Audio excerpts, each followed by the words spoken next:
What's up, everyone? So today I'm going to be talking about what to do if you only have a little bit of money to invest.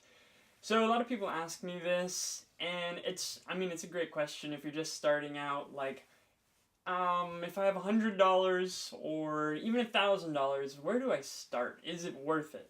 And so those are kind of two different questions. I'll address the first one: is it worth it? And so we have to think about it in a couple ways, right? So if you have $100 and you do like incredibly in a year, you might do 30%, which is like really good. And so 30% on $100 is $30. And that's not a ton of money. I mean, if you just worked at McDonald's for a couple hours, you'd probably have $30. And so it's not really the amount of money you're going to be making when you're starting out investing, but it's actually just the skills and kind of your gut that's being tested.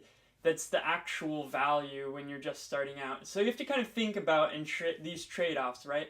So if your goal is to make the most money, starting with $100 is probably not going to be the best. You might be better off investing in yourself, taking an online course, or reading some books. But if you're really in it for the long term, I suggest just dipping your toes in and actually learning by doing, because that's actually how we learn best, by just jumping in there and just going for it.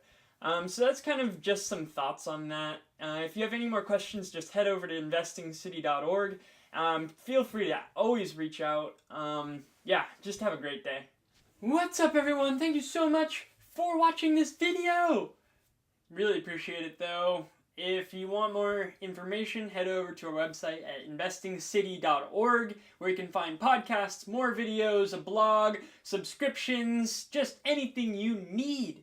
Anything to become the best investor possible. With that, we really appreciate you. We love you.